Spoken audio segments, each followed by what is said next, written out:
You will hear a number of different recordings and you will have to answer questions on what you hear.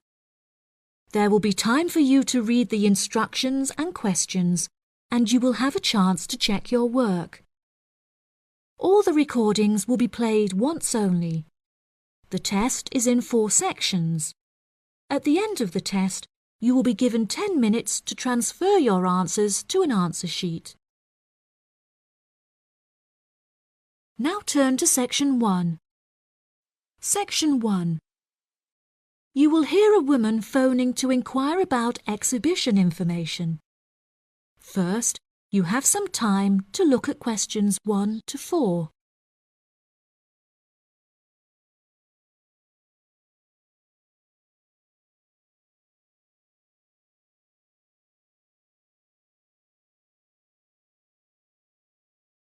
Now we shall begin. You should answer the questions as you listen, because you will not hear the recording a second time. Listen carefully and answer questions 1 to 4. Good morning. You're through to the events coordinator at the Birmingham City Council. How may I help you? Hello there. My husband and I are interested in purchasing tickets to the automobile exhibition, but I couldn't find many details about it on your website, and I was wondering whether you could provide me with some more information. Does it open in June? Yes, of course, madam. The exhibition will take place during July and will showcase the history of automobiles from the very first commercial car in the late 1800s all the way through to the present day. Is the exhibition open for the duration of July? No, madam. The exhibition will last 3 days, from the 1st of July to the 3rd of July, and then the cars will be taken to another exhibition. Okay. Does the exhibition focus on a certain manufacturer? No, it will showcase a wide range of manufacturers. Wonderful. I'm ever so fed up of going to these shows and only seeing one manufacturer. Are there any opportunities to sit in or even drive the cars? There will be many opportunities for you to sit in the cars. However, some of the cars will only be available to observe. We are yet to be told whether any of the antique cars will be available to drive. However, there will certainly be an opportunity to test driving some of the more modern cars on a purpose-built track. That sounds like great fun. I mustn't forget to bring my camera, or my husband will never forgive me. I'm afraid to say that cameras are actually strictly not allowed to bring into the exhibition. There will, however, be a section where a professional photographer will be available to take photos of you sitting in a car in period clothing.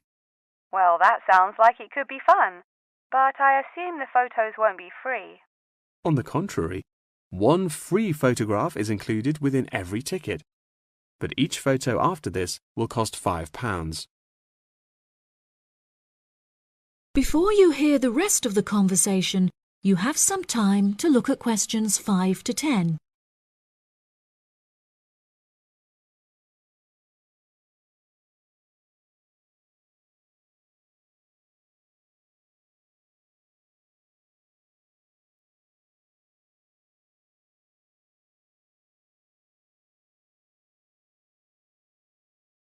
Now listen and answer questions 5 to 10. That's a nice surprise. Not many things are free anymore. I've been asking around about the ticket prices, but I haven't yet had a definite answer. Is it correct that the tickets are £100, whether you buy them now or on arrival? I'm afraid not. If you buy the ticket in advance, the price is £110, but it's £165 on the door. Oh, goodness. I suppose I'd best pay for them now then. Is it possible to buy tickets from you now over the phone? Yes, of course, madam. I'll transfer you to the box office manager, Mark Edgeworth. That's EDGEWORTH.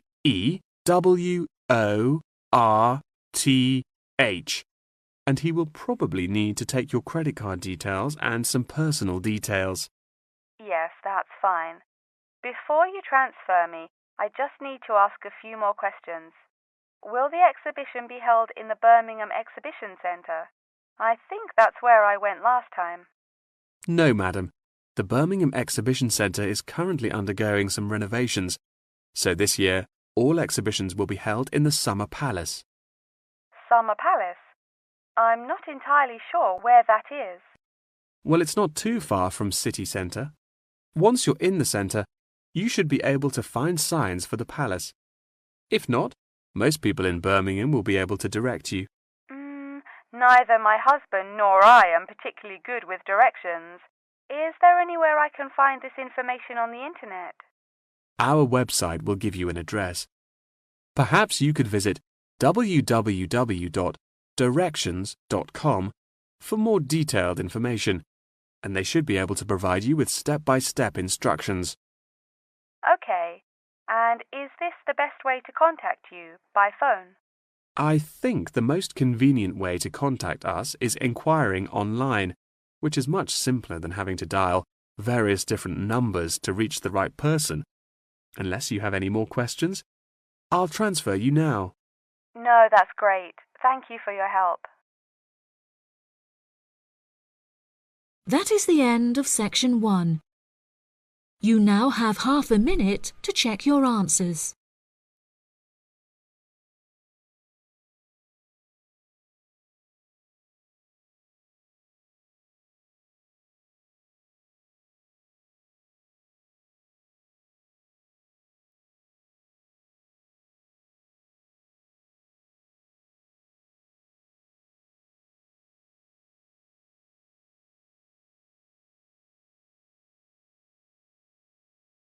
You will hear a tourist information officer explaining local walks to visitors. First, you have some time to look at questions 11 to 15.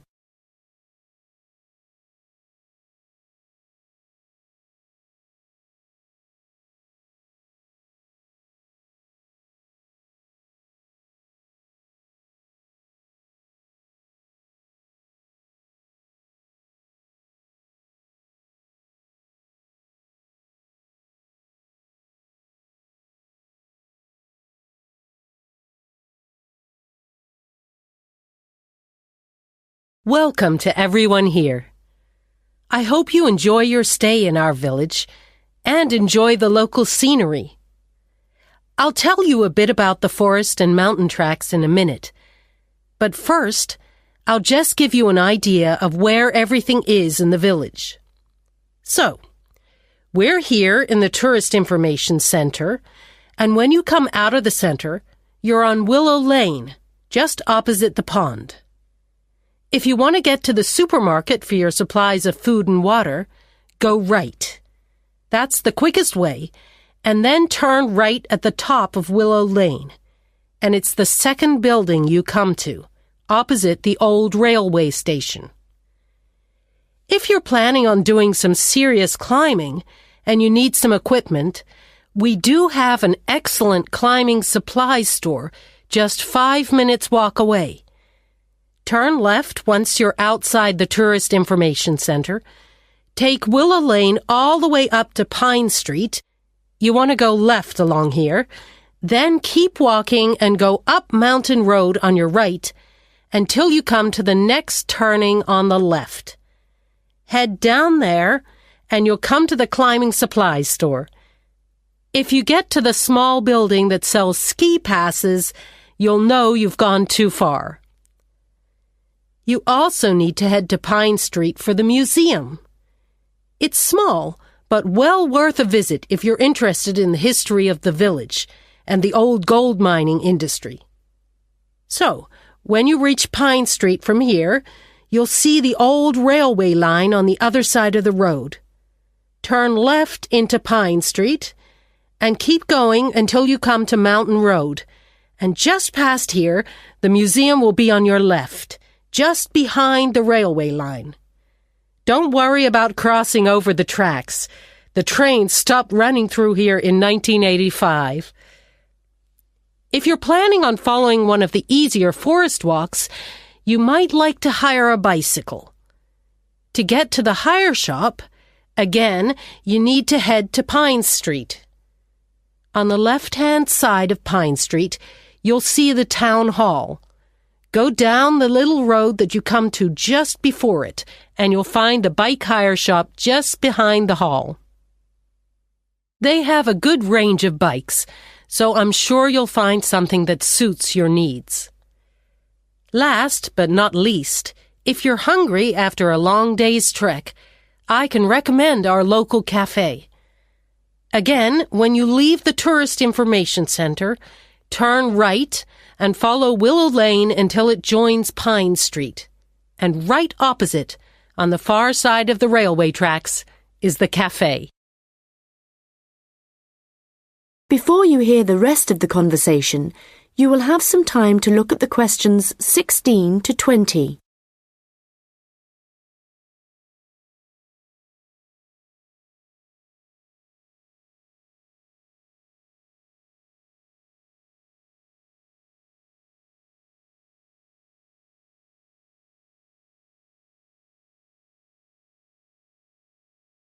Now listen and answer questions 16 to 20.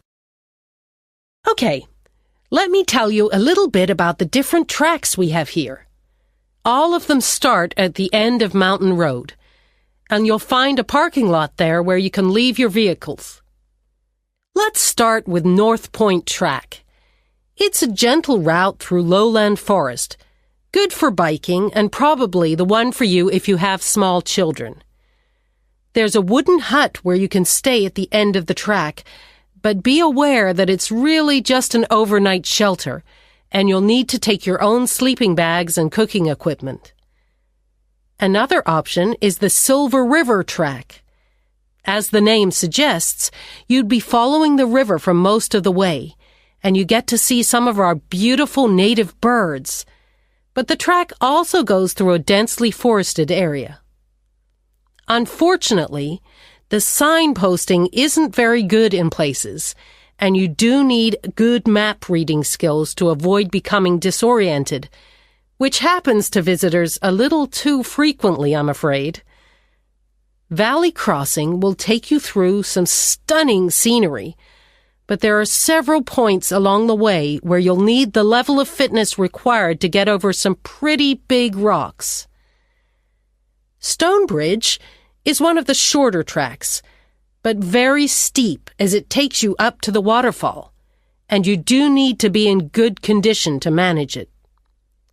Lastly, the Henderson Ridge track will take you all the way to the summit of the mountain. Do bear in mind, though, that at this time of year the weather is very changeable, and if the cloud suddenly descends, it's all too easy to wander off the track. It's best to check with us for a weather report on the morning you think you want to go. On the way to the summit, there's a hotel which provides comfortable rooms and quality meals, so it's worth climbing all that. That is the end of section 2. You now have half a minute to check your answers.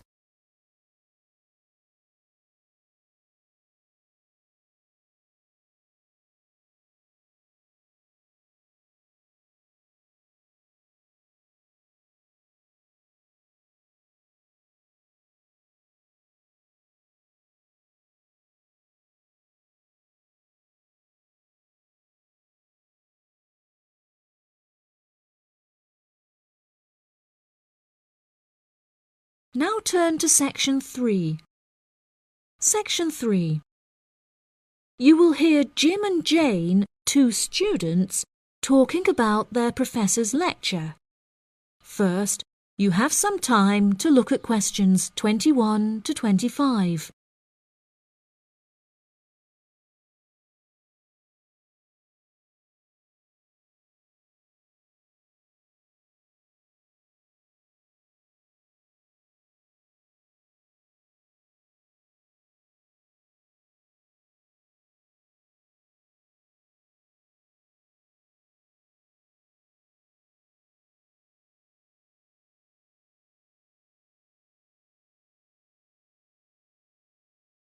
Now listen carefully and answer questions 21 to 25. Jane, what did you think of Professor Morgan's lecture? I don't know about you, but I find it incredibly difficult to believe that light influences the environment as much as he says. I've never seen any journal articles, websites or anything that verifies his arguments. It's stupid. On the contrary, I've seen a great deal of research supporting his argument from a wide range of renowned scientists. Have you looked at the recommended textbook listed on the course outline given to us at the beginning of the semester? All the information is in there. Perhaps you've just been looking in the wrong places. I never look at the course outlines. I have so many loose sheets of paper I tend to lose anything I'm given by the end of the day. What's the textbook they recommend? And where can I get it from? I should probably go buy it soon. I'm already behind in the course. Yeah, you definitely should buy it. And our grades are more important this year. It's called The Influence of Light on the Environment. You should be able to find it in the bookshop on campus. If not, they'll order it within 2 weeks. In the meantime, you should read up on Ken Simpson's work. He argues that in order to protect natural habitats, governments should endeavour to turn off lights in cities at night. Well, that's controversial. I doubt any government would be willing to do that any time soon. I imagine roads would become quite dangerous without street lighting.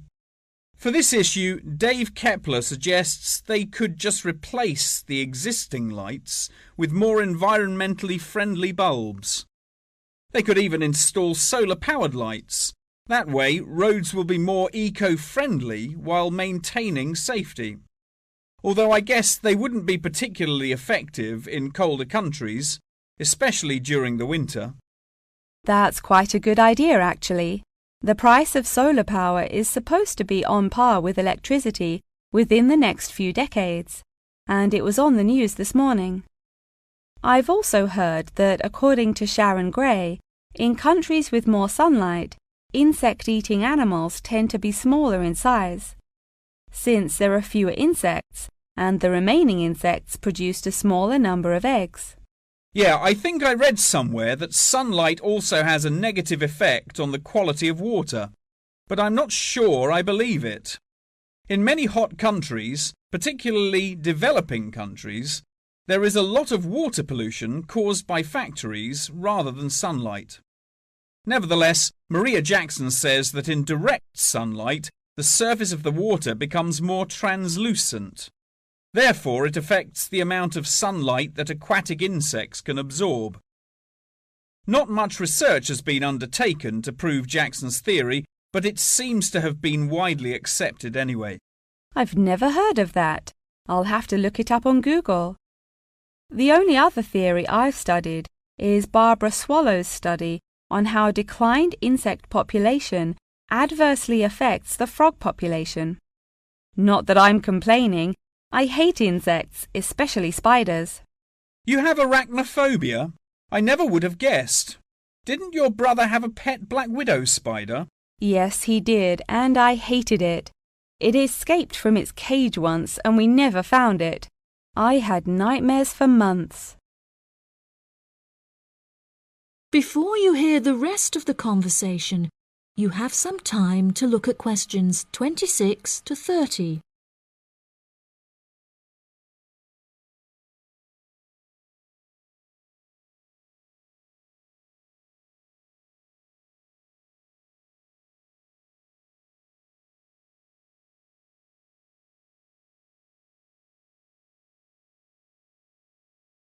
Now listen and answer questions 26 to 30.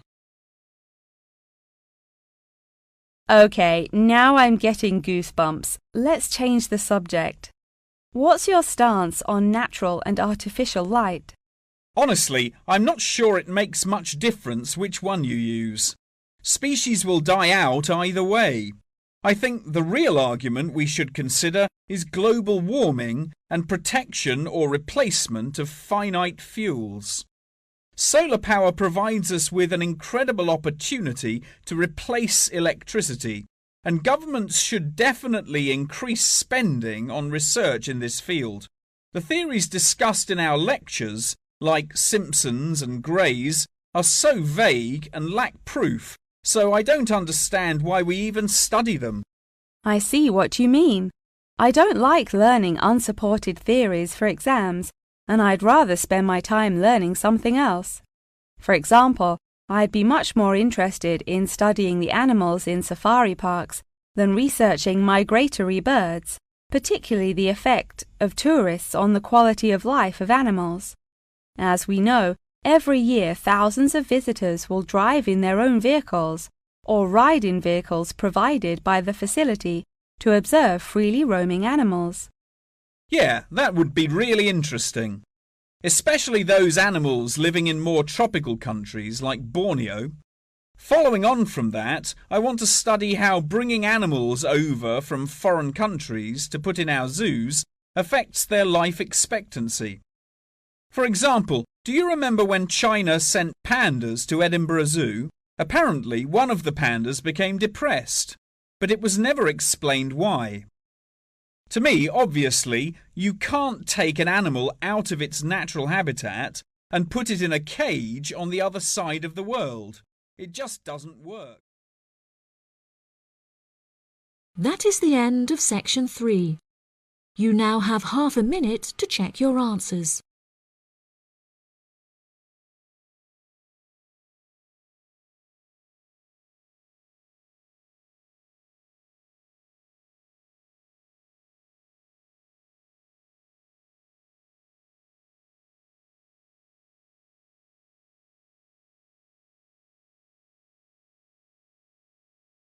You will hear a lecture about rock art. First, you have some time to look at questions 31 to 40.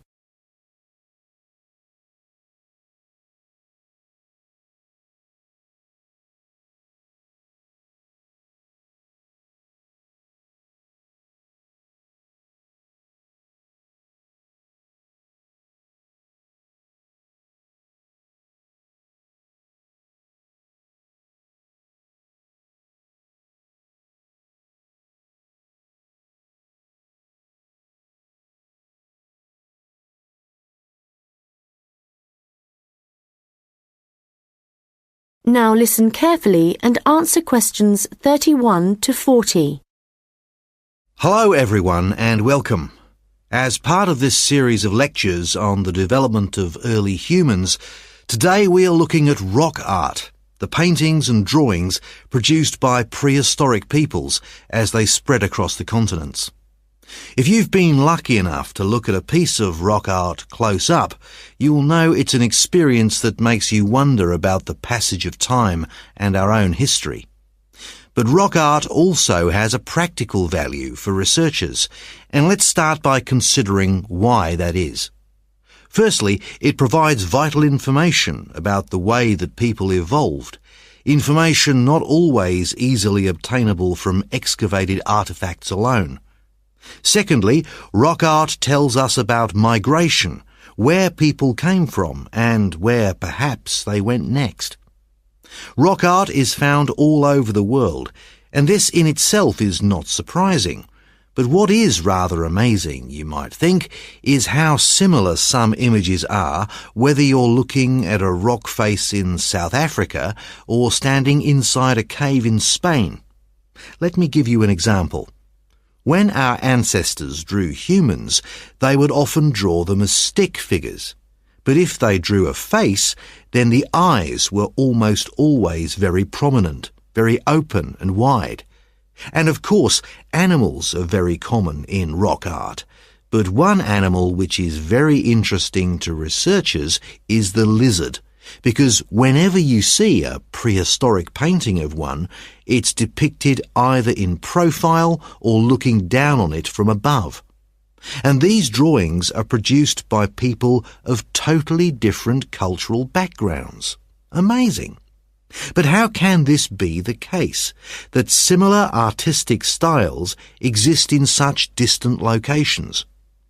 In the past, archaeologists believed that trade must have brought people together and that it gave them the opportunity to observe each other's culture, including art styles. But this didn't prove to be the case. Recently, researchers have come up with a new theory.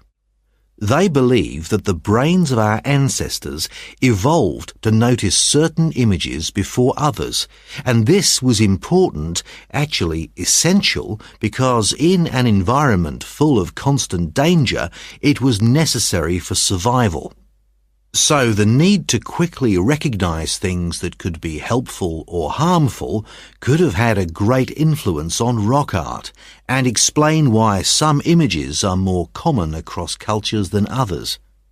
Later on, there would have been other reasons why communities produced art, certainly for spiritual and social purposes, and no doubt for political ones too, as different tribes looked for allies and struggled against their enemies. Well, as I said before, you can find rock art all over the world, but I'd like to focus now on the rock art of the Aboriginal people of Australia. The images that survive in this part of the world span at least 20,000 years. In fact, the Aborigines were still practicing this art form in the late 18th century when the Europeans began to arrive, and certain images point to the contact between them. For example, the Aborigines began to draw ships which they would have seen along the coast. It's hard for us to imagine what they must have thought when these first began to appear. Another image that is evidence of European arrival is that of horses, an animal that would have been very alien to the Australian landscape. It isn't actually known how many sites there are across Australia where rock art can be found, but unfortunately we do know that much of the art is being lost to us. Erosion, of course, is one of the key reasons for its destruction, but human activity is also increasingly responsible. Since the 1960s, industry alone has destroyed around an estimated 10,000 pieces of art. At this rate, in 50 years, half of all Australian rock art could have disappeared for good. Vandalism is sadly another factor, and although most people, I believe, would wish to preserve this art, I'm afraid that tourism is another reason why the art is disappearing. In some cases, the art is damaged when people